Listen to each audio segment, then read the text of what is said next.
What's up guys, it's Tommy here and welcome to a breaking news story. The UEFA president himself, Ceferin, has said that he is certain that Manchester City has broken the financial fair play rules and that UEFA were right to throw Manchester City out of Europe. I think 2 years ago they got a 2-year ban in the Champions League, or 3 years ago. They wouldn't have won the Champions League last season if the UEFA ruling stood, but because it was time barred, because it expired, the offences were committed longer than the time limitation, which was I think 5 or 6 years, which is by the way absolute bullshit. UEFA should change their rules. Man City wouldn't even be in the Champions League when they won it last season. So this is a very exciting and very interesting story, because this is just another proof in the long line of proofs that Man City will eventually get punished and they will get relegated from the Premier League. That's my feeling, my prediction. More and more journalists are coming out and saying this, and the fact that one of the biggest guys of the City football group, one of the biggest guys who were overseeing the transfer business and the strategy at Manchester City, jumped ship and went to Manchester United after Ineos, the Ineos group, and Sir Jim Ratcliffe basically lured him away from Manchester City. And you don't go from Man City to Man United unless you know behind the scenes that Man City are guilty and they will get punished, and probably he's hearing stuff from the Premier League. So hoping and praying that Man City get relegated. Let me know what do you think about this, and let's present this story. So the UEFA president Ceferin himself said that he understands the fury of the rivals of Manchester City in this financial fair play Premier League race, where Man City have broke the rules 115 times, or at least they were charged 115 times for rule breaking. They haven't been convicted yet, but that doesn't mean that they won't be in the future. So according to the UEFA president himself, and he has a big say in European football, he said that UEFA disciplinary chiefs were right about Manchester City. This is a report from Sport Investigations reporter Ben Rumsby in the Telegraph newspaper, which is a very credible big newspaper in England. So the UEFA chiefs were right about Man City breaching financial fair play rule regulations, according to the UEFA president himself, and they were right to throw Man City out of the Champions League. The sad thing is that the Man City lawyers, who are paid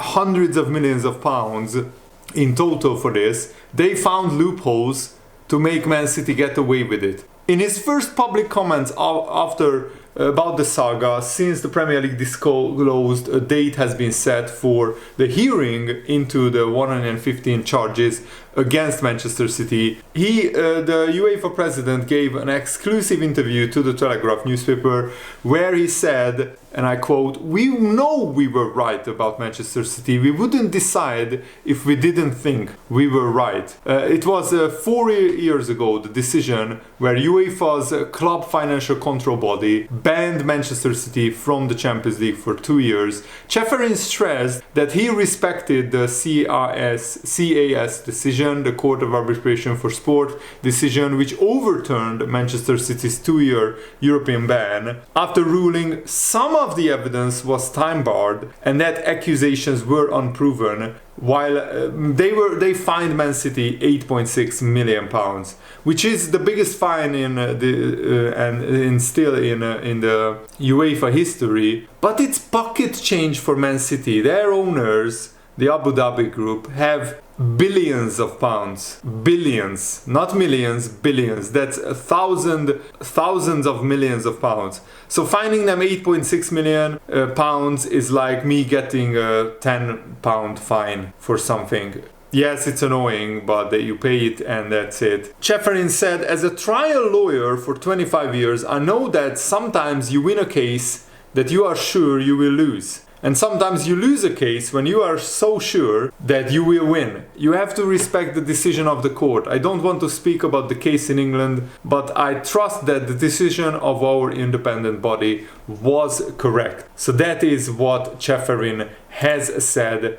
This is very damning for Manchester City. But I fear that politics again will influence the decision, just like politics influenced the decision of letting Newcastle be bought by Saudi Arabia, the country themselves. They have very close ties to the UK government. And you know that Abu Dhabi and the United Arab Emirates are buying up more and more things, more and more property, more and more businesses in England, and they want to have an influence in politics as well. And probably politics will decide the Man City verdict and not what should be happening sporting wise. And breaking news, Jurgen Klopp just announced that he is stepping down as Liverpool manager at the end of the season. I'm absolutely heartbroken and in panic mode. What will happen to my beloved football club Liverpool FC without Jurgen Klopp at the helm? I will make a whole separate video on the implications, but Jurgen Klopp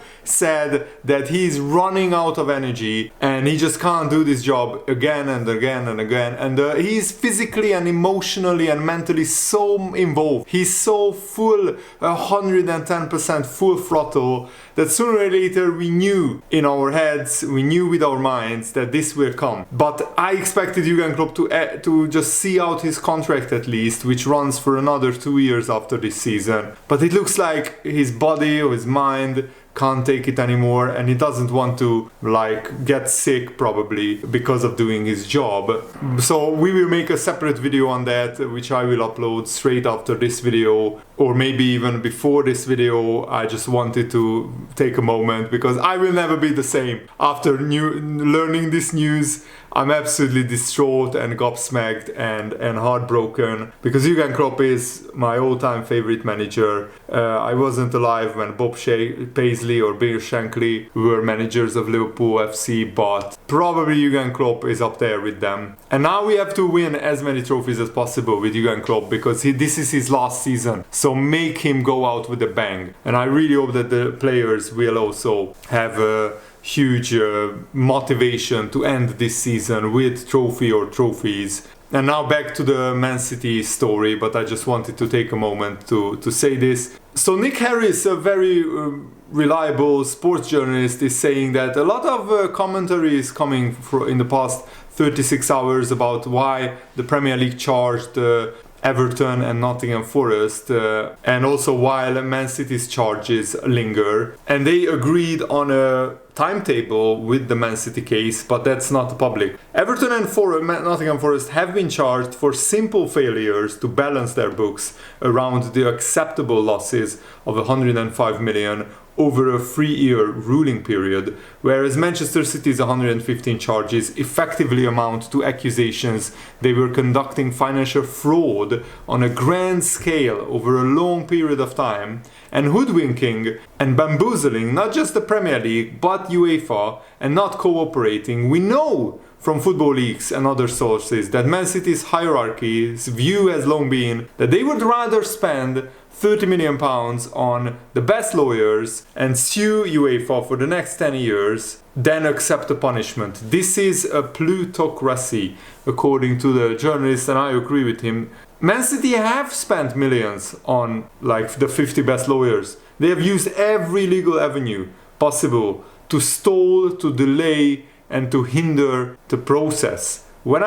He said when I was a reporter in 2021 for a big newspaper, we used an external method to gain access to open justice and attend court as Man City tried to stifle and to hinder the Premier League's investigation. If Man City's supposed mountain of irrefutable evidence is ready to go of their innocence, then why didn't they put that on the table? Why didn't they get this sorted for the benefit of everyone? Probably because they don't have a mountain of irrefutable evidence that they are innocent. They could have cooperated 6 years ago when the Premier League first started investigating them, and Man City didn't cooperate. That's their prerogative. It's not great on the optics, but Man City don't care about how things look. They don't care about the optics. There is also a massive political element to this case. Sheikh Mansour is the deputy prime minister of the significant political ally of the United Kingdom. Imagine if he and his club were shamed by multiple guilty verdicts. That's unprecedented and unpalatable. I will be submitting further,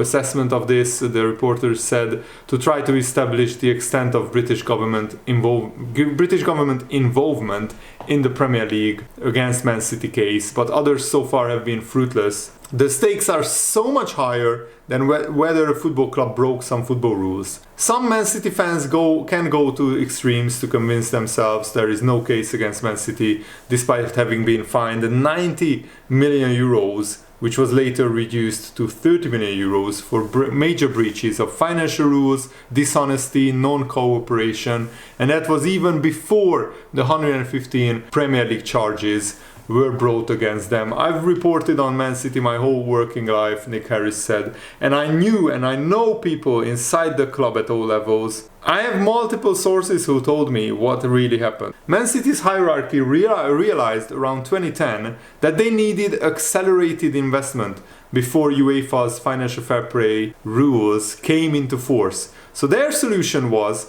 cooking the books, inflating revenues, inflating sponsorships artificially outside from the owners, which is of course illegal, and they broke the rules, and that was evident from their 2014 punishment onwards. It's all been in plain sight, and anyone who did some research in this topic knows that Man City are guilty. The big question is, will the Premier League really hardly punish them? That's the big question, and I think that is down to more down to politics, and what the Premier League will do depends on how much influence outside forces will play in this. I'm referring to the political forces that could pressure the UK government to pressure the Premier League to not punish Man City as severely. Another evidence submitted by Nick Harris is an email from the City Football Group's General Counsel Simon Cliff in April 2014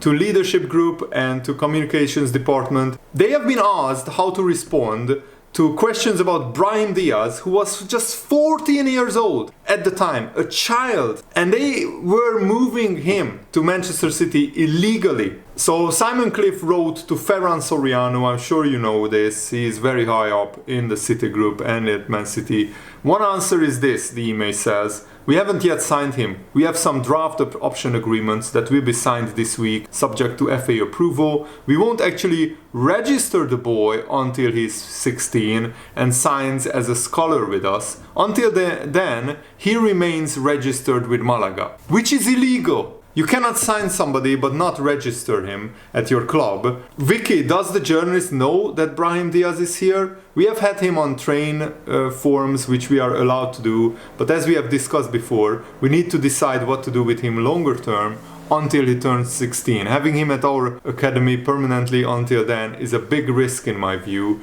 Also, when he is 16, he can only join us if the parents move to Manchester for non-football reasons. We have done this successfully before, but again, we need to be careful how this is executed. I would suggest bringing Brian and Mark Allen into the loop on this. Wow. So they are just working around the rules and doing illegal stuff. Of course, this is just one of many evidence of Manchester City breaking rules. So notable that Simon Cliff notes that Brahim Diaz can only join Man City when he's 16, but guess what? He and his family were already in Manchester by February 2014, arranged by Man City. And the fact that the email admits that Man City have done this successfully before, I mean breaking the rules, says it all, I think. Man City are guilty and they should be punished to the fullest extent of the law. They should be relegated to non-league football, and also they should be stripped of all of their titles that they have won in this period, because they won those with bloody cheating, as that famous clip says about Brian Clough. I think that's the clip which went viral on Twitter recently. Anyway, I'm off to make that Jurgen Klopp video, which I really dreaded to make for many years, and I was hoping that I don't have to make that video for another 2 or 3 years, that Jurgen Klopp is leaving Liverpool FC. So thanks for watching, guys. Hope you enjoyed this. Have a nice day. See you later. Goodbye.